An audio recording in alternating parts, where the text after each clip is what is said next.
classes. We also have expanded a number of different electives, sort of depending on the kind of experience that students want to work on. So, for example, if they are interested in work, we have a great job readiness program that really sort of helps students to get the language that they're going to need in a professional setting. Again, that would give them an internationally recognized certificate, but gives them a practical skill that they can combine with their language. Language plus something else more practical. Exactly. To not only do the grammar and the vocabulary. So today we are in beautiful Gastown, very historic Gastown in Vancouver. I'm here with Robin Adams. He's the president of CES North America, the CES group. And he's going to tell us a little bit about the CES group, CES Canada as well, and why you should be studying English at one of your institutes. So, Robin, thank you for having us. Pleasure to be here. Thank you, Mauricio. Yeah, you can tell us a little bit about CES and the CES brand. Sure, yeah, absolutely. So, Center of English Studies started in 1979 in Dublin. Rosemary Quinn started this school. And over the years, it has really, really grown. So we now have 3 campuses in downtown Dublin. Okay. We have 5 schools throughout the UK, in the north in Edinburgh, so in Scotland. Then we're also in Leeds. We're in Oxford, London, of course, and Worthing. And then basically here in Canada, in Vancouver, and also in Toronto. Excellent, thank you.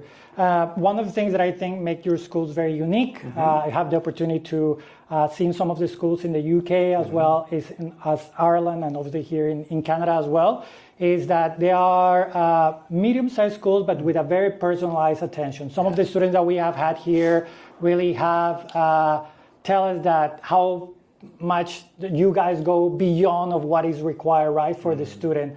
I think it's because it's a family that is started, but the brand, but it's also kind of you guys translating to making sure that every student has a really good experience when they're abroad, right? Yeah, exactly. I mean, I think that's the key distinguisher is that this is a family-run school, and the owners and the operators were actually in the school, and we're meeting with the students on a daily basis, and we're trying to focus on the student experience. We want all of our students to be able to feel like their needs are being met, and we have a number of special documents, for example, a progress form that allows us to focus on how each and every individual student performs on a weekly basis. All of that information is recorded, and then once a month we sit down with the students and we have like a 360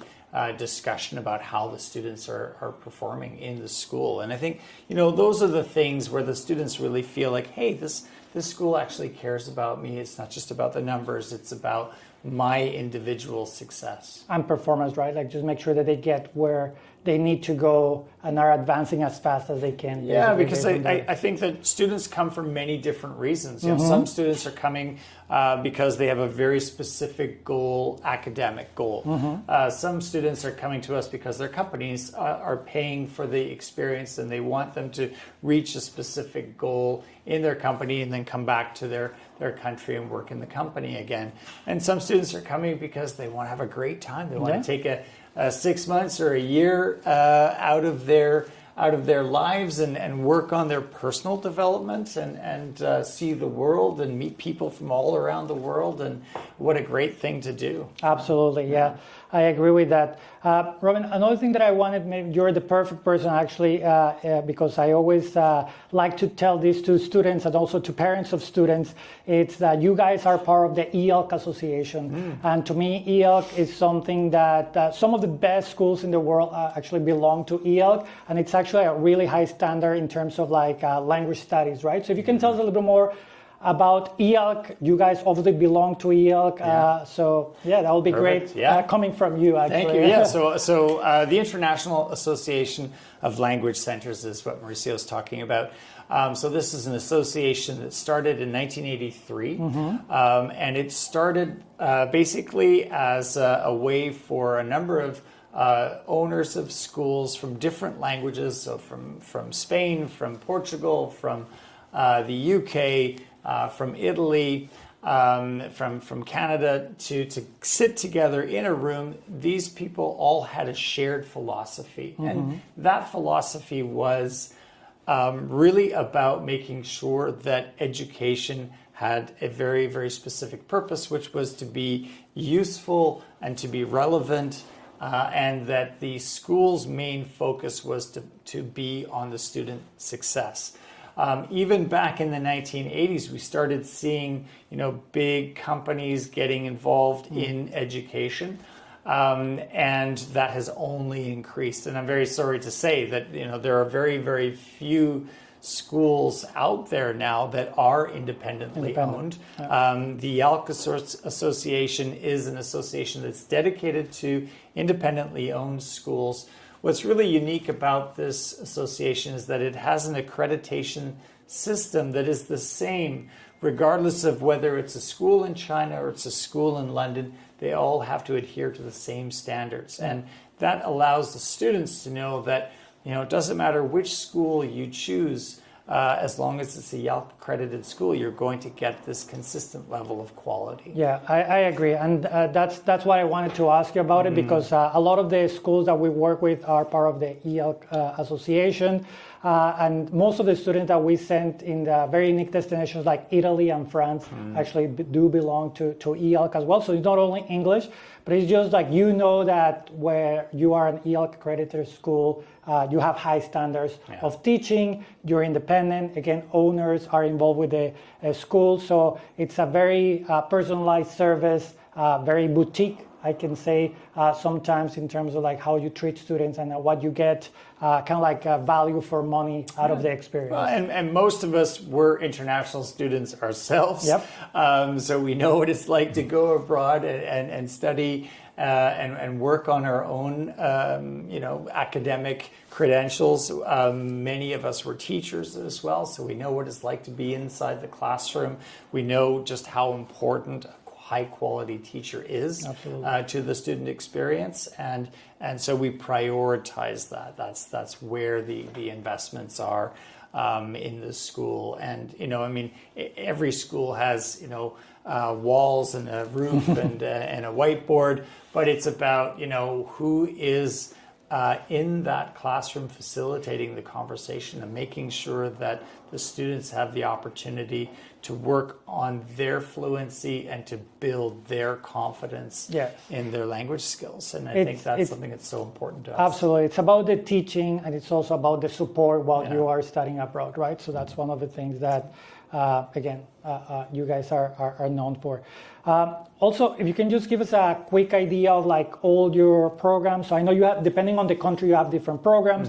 So for example, I know in the UK you run obviously the language programs with exam preparation, but you also have summer camps there. That's right. Same as Ireland, and then in Canada a little bit, kind of like some of the same, but also you have pathway programs, which again you can just give us a brief explanation of all these different products that you have in your schools. Yeah. So as you said, all of our schools have the general English programs, and you can choose the intensity that you want, whether it's a standard course or a more intensive experience, and that often depends on how long you're going to study. Students that are typically studying for shorter periods of time, they want to have a more intense study opportunity. And students that are maybe coming for longer, they're looking to explore more of the city or more of the country, so they might have a shorter study day. Some programs, for example, in Ireland, you can combine that with work. So that's a really important thing that many students, they want to be able to afford their study abroad experience and be able to pay for their accommodation and things like that. And they'll need to be able to work to support that experience. And Ireland has great study and work programs where you can go for 25 weeks. You can do a study and work combination. In that program, you also get 10 weeks where you can work full-time, and then you can extend that for yet another 25 weeks. So that's something that really makes the educational experience very accessible. And then in the UK, you're seeing a lot of students that are, looking to go on to do University of Cambridge exams, for example, the IELTS preparation. So those are very popular in the UK. And then, as you mentioned, this sort of shorter summer program where you can stay either with a homestay or in a residence. Those are really, really growing in popularity. So the structure is that students would study in the morning, they would do lessons in the morning, and then in the afternoons they would go and explore the local city and go with students from all around the world. So that you're developing those friendships, developing those so-called soft skills. And, I think that for students, especially after COVID, that experience is just so important for them. Probably as valuable as being in the classroom 100%, sometimes, right? 100%, yeah. Okay. It's putting, what they have learned maybe in their academic settings back home, it's putting that into practice in a fun and exciting and engaging way. And then, as you said, in Canada, we do that with the general English classes. We also have expanded a number of different electives, sort of depending on the kind of experience that students want to work on. So, for example, if they are interested in work, we have a great job readiness program that really sort of helps students to get the language that they're going to need in a professional setting. We also have things like a digital marketing course that students can elect. Again, that would give them an internationally recognized certificate, but gives them a practical skill that they can combine with their language. Language plus something else more practical. Exactly. To not only do the grammar and the vocabulary and all that, but it's also something more advanced. Skill. Exactly. Excellent. Exactly. And then you also have elective classes that focus on a specific skill like listening or pronunciation, all those things that you can select and choose. Or if your main reason is to gain confidence in conversation, we've got electives that focus on that. Communication. So, leadership is also a big thing, especially for the teenage group. We're seeing more and more students that are coming at, let's say, a C1, C2 level. So these are often students that are studying in, let's say, international schools in their home country. Okay. They also want to come and do maybe a short-term program that will allow them to be surrounded by other students that also have that very high level but develop these leadership skills. And I think that governments around the world are really trying to encourage this sort of skill development, so that students that graduate from high school, university, that they have skills that will allow them to be the leaders and the managers of the future. So that's a very important program, again with homestay and residential options. Then finally, the university pathway program. I think that's something that, in Canada, we've really sort of worked hard to develop. We have these 3-month dedicated university and college preparation courses. Those aren't really language courses. Those are all about getting the skills to be an independent learner in a Canadian or American university or college setting. So that's everything from note taking to understanding the importance of academic integrity.